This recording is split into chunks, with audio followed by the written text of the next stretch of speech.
लेकिन वो पैर ऐसे ऐसे घुमाते तो आंधी आ जाती है। जरूरी नहीं है, लेकिन बात करने की हिम्मत नहीं होती। क्यों नहीं होती हिम्मत? और जब आप अट्रैक्टिव बनते हो तो हर किसी के साथ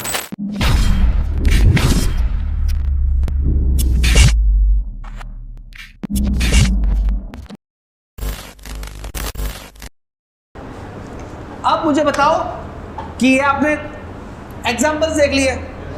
देखो इसको है ना, मैं बहुत ज़्यादा इजी करना चाहता हूँ। मैं नहीं चाहता कि आप लोग कंफ्यूज हो जाए, साला ग्रूमिंग कैसे करें। ये तो बता दिए, तो हमको कंफ्यूज कर रहे हैं। आप बोलोगे मैं भी जब बड़ा होऊंगा तब मैं अच्छा दिखने लग जाऊंगा। अच्छा दिखने लग नहीं जाऊंगा, आपको अच्छा दिखने के लिए मेहनत करनी पड़ेगी, राइट? अब मुझे एक बात बताओ कि बेनिफिट क्या हो सकते हैं। अच्छा अगर ग्रूम आप करके आओ तो आपके बेनिफिट्स क्या हो सकते हैं? इंप्रेशन अच्छा गिरेगा, और एक एक करके अटेंशन मिलेगा, दूसरे लोग हमको देखेंगे कि यहाँ पे क्या है, कॉन्फिडेंस बिल्डअप होगा, और रिस्पेक्ट क्रिएट होगी। ठीक है कि भाई ये एटलीस्ट अच्छा स्मेल करता है, इसको पास में खड़ा रखो, राइट? और ये तो नहा के ही नहीं आता, इसको दूर रखो, बदबू बहुत मारता है। अब वो ज़रूरी नहीं है कि बदबू वो नहा के नहीं है, इसलिए उसकी सिलेक्शन ऑफ परफ्यूम के ऊपर भी तो हो सकता है कि वो परफ्यूम ही कांदे का मार के आता हो, प्याज का मार के आए, है ना? कि भाई मुझे तो नेचुरल लहसुन का सेंट यूज़ किया है किसी ने, अदरक और लहसुन बहुत अच्छा है, सारे लोग दूर रहते हैं उससे। So what is the benefit? देखो आपने जो बताया ना वो एकदम परफेक्ट है, उसमें कुछ चीज़ें एड ऑन्स है। आपको अट्रैक्टिव बनाया जाता है। जब आप खुद की ग्रूमिंग में वर्कआउट करते हो तो आप अट्रैक्टिव बनते हो, और जब आप अट्रैक्टिव बनते हो तो हर किसी के साथ आप इजीली कम्युनिकेशन कर पाओगे। मूवीज में देखते हो ना कि नॉर्मली ग्रुप खड़ा होता है, एंट्री होती है कॉलेज में गर्ल्स एंड बॉयज़ की, और वो जाके भाई ये मेरी वाली, ये मेरी वाली, लेकिन बात करने की हिम्मत नहीं होती। क्यों नहीं होती हिम्मत? क्योंकि वो डेवलप नहीं है, वो अट्रैक्टिव नहीं है।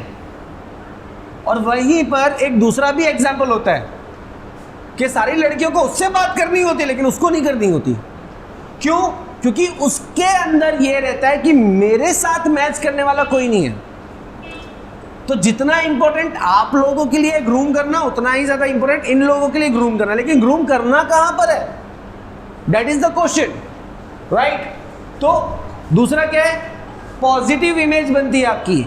ये जो भी बताई ना कि भाई पास में खड़ा रखो या always we are waiting for someone, तो सिर्फ पर्सनालिटी ग्रूम होने की वजह से नहीं, उसकी कम्युनिकेशन अच्छा है, उसका वो रिस्पेक्ट देता है, उसका बिहेवियर अच्छा है, उन सब चीज़ों की वजह से वो आप क्लोज हो जाते हो, है ना? जैसे दो दोस्त है, याराना मतलब वैसा वाला नहीं, याराना मतलब बहुत खास दोस्त है। तो वो दो खास दोस्त क्यों हैं? Just because of one thing कि वो एक दूसरे की केयर करते हैं। The caring is the one of the best thing जो आपको कनेक्ट करके रखती है, राइट?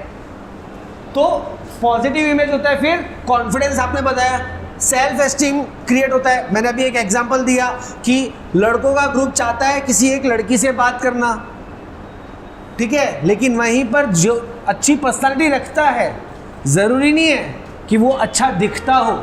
धनुष पता है? धनुष वाई दिस कोलावरी वाला, VIP 2 वाला पतला सा है, उसकी पर्सनालिटी नहीं, अब देख देख के अच्छी लगने लग गई है ना? पहले जब देखते थे लगता है ये क्या हीरो है बे, ये कोई हीरो है? हवा है तो उड़ जाए, लेकिन वो पैर ऐसे ऐसे घुमाते तो आंधी आ जाती है। That is presentation. ये जो बैरियर है ना, हीरो की इमेज का जो बैरियर है ना, ये साउथ मूवीज ने तोड़ दिया है। क्यों तोड़ दिया? वहां पे काले कलूटे हीरो है, वो एक्टिंग के दम पे इमेज क्रिएट कर रहे हैं, और जब इमेज क्रिएट होने लगती है तो we don't love him, we love उनके एक्ट को पसंद करते हैं, उसके बिहेवियर को पसंद करते हैं, ठीक है? तो यहाँ पे क्या कॉन्फिडेंस बिल्डअप होता है और सेल्फ एस्टीम कि भाई मैं भी कुछ हूं, मैं कहीं को जाऊं, आना होगा तो आएगी, लेकिन ऐसा कोई भी नहीं है यहाँ पे। जाना तो तुमको ही पड़ेगा क्योंकि तुम वेल ग्रूम नहीं हो अभी। इम्प्रूव योर हेल्थ, आपकी हेल्थ इंप्रूव होती है। क्यों? क्योंकि जब आप खुद को ग्रूम करने की सोचते हो ना, आप फालतू चीज़ें खाना बंद करते हो सबसे पहले, राइट? वॉक करना ज़्यादा पसंद करते हो, एक्सरसाइज करना ज़्यादा पसंद करते हो, या फिर सोचते हो कि मैं जिम जाऊंगा भले ही ना जाऊं, राइट? तो आपकी हेल्थ इंप्रूव होती है। सिर्फ इसका मतलब ये नहीं है कि आप फिजिकल एक्टिविटी करते हो तो आपकी हेल्थ इंप्रूव होती है। When you are start to think positive, आपकी ऑटोमेटिकली हेल्थ इंप्रूव होने लगती है। अगर आप ये सोचते हो ना कि मैं 100% मार्क्स को अचीव करूंगा, तो आप 98, 97, 95, 80 तक पहुंच जाते हो। लेकिन टारगेट आपका क्या है? हेल्दी प्रैक्टिस इस चीज़ की है, माइंडसेट की है कि आप 100% मार्क्स को अचीव करने की कोशिश करोगे, right? Enhance spiritual growth. Spiritual growth क्या होता है? जब आप अच्छे से फील करोगे ना, जब आपका खुद का ग्रूमिंग होगा ना, तब आप किसी और के बारे में सोचोगे। ठीक है, एक एग्जांपल देता हूं। बाइक पे आप आते हो, एक्टिवा पे, बाइक पे, है ना? तो बहुत सारे लोग जो होते हैं वो दुपट्टा पहन के बैठे होते हैं, पीछे साड़ी होती है तो टायर में आने के चांसेस होते हैं। बहुत सारे लोग होते हैं, बताने वाले कितने होते हैं? एक या दो। अरे गिरने देना, अपने को क्या लेन देना। Because of you are not spiritually upgrade. आपको लगेगा कि अगर मैं बोलूंगा तो वो कुछ और समझेगी, यार आपके बोलने के तरीके में प्रॉब्लम होगी इसीलिए वो कुछ और समझेगी। आपके देखने के तरीके में गलत होगा तब वो कुछ और समझेगी। आप रिस्पेक्टली उनको कहो कि that is like you are caring for that, लेकिन उसके लिए भी तुमको चाहिए ना हिम्मत। वो हिम्मत कहाँ से आएगी? आपकी कॉन्फिडेंस के अंदर आएगी, आपकी ग्रूमिंग वैसी होगी तब आएगी, राइट? एक बहुत बड़ा स्लोगन है, बेटी बचाओ बेटी। क्यों भाई? क्यों खाली उनको पढ़ाने का, तुमको नहीं पढ़ना है? हाँ, बेटा बचाओ बेटा पढ़ाओ, नहीं ढोर चढ़ाओ। एक भी बेटे के ऊपर नहीं बना। क्यों? क्योंकि उनको पता है ढीठ है। नॉर्मली क्या होता है कि जब हम ऐसा कोई स्लोगन देखते हैं ना, तो दो तरीके की फीलिंग्स आती हैं। एक फीलिंग्स ये आती है कि this is the positive thing, ठीक है, और one is a negative thing. अब नेगेटिव चीज क्या थी कि यार बेटियों को बचाओ और बेटियों को पढ़ाओ, ये नेगेटिव चीज है। और पॉजिटिव चीज क्या है? उनको जरूरत ही नहीं है, वो ऑलरेडी अच्छा पढ़ रही है। अच्छा नहीं पढ़ रहे ना, उनको बचाओ और उनको पढ़ाओ, क्योंकि आप लोगों से एक्सपेक्टेशन पहले से ज्यादा होती है। लड़के रोते नहीं हैं, है ना? क्यों? आंखें नहीं है तुम्हारी, बटन है। अबे आंख है तो आंसू तो निकलेंगे ना यार, तो रोते क्यों नहीं है? रो ना, रोने का। सारे इमोशंस अगर एक्टिव हो जाएंगे ना, सारे इमोशंस अगर एक्टिव हो जाएंगे, देन योर स्पिरिचुअल जो आपकी आत्मा है ना अंदर से, वो डेवलप होना स्टार्ट करेगी। और जब वो डेवलप होना स्टार्ट करेगी ना, तो आपको आपके सक्सेस को पाने में कोई भी रुकावट आएगी ना, you can achieve that thing. तब आप सिर्फ और सिर्फ सॉल्यूशन पे विचार विमर्श करोगे, मतलब सिर्फ और सिर्फ सॉल्यूशन के बारे में सोचोगे, प्रॉब्लम्स के बारे में नहीं सोचोगे। और अगर आपका इनर सोल डेवलप नहीं है, पॉसिबल ही नहीं है कि you can think about the solution. आप सिर्फ प्रॉब्लम के बारे में सोचोगे, मेरी ये प्रॉब्लम है, मेरी ये प्रॉब्लम है, मेरी ये प्रॉब्लम है, मेरी ये प्रॉब्लम है। जहां जाओगे वहां सिर्फ प्रॉब्लम के बारे में बात करोगे, सॉल्यूशन के बारे में नहीं बात करोगे, राइट? तो ये कुछ ऐसी बेनिफिट्स हैं जो हैं। अच्छा, अभी एक फोटो दिखाता हूं, पहचानना वो कौन है, ठीक है?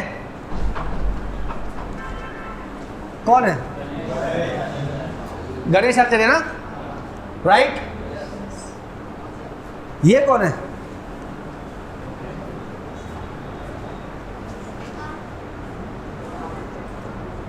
क्यों मेरे को नहीं पहचाना? पहले मैं 2 दिन से यहाँ पे खड़ा हूं, वो तो आया भी नहीं। क्यों नहीं पहचाना?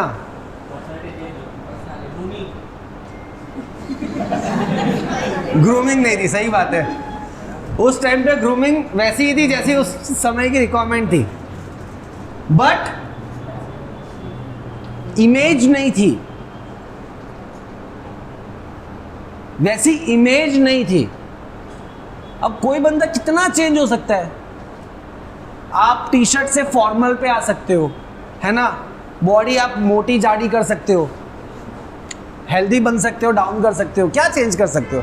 लेकिन क्या ज़रूरत है जब ऐसा हो के भी मैं ऐसी ऐसी सेलिब्रिटीज़ के साथ काम कर रहा था तो मुझे कुछ और चेंज करने की ज़रूरत थी नहीं ना, रिक्वायरमेंट नहीं थी।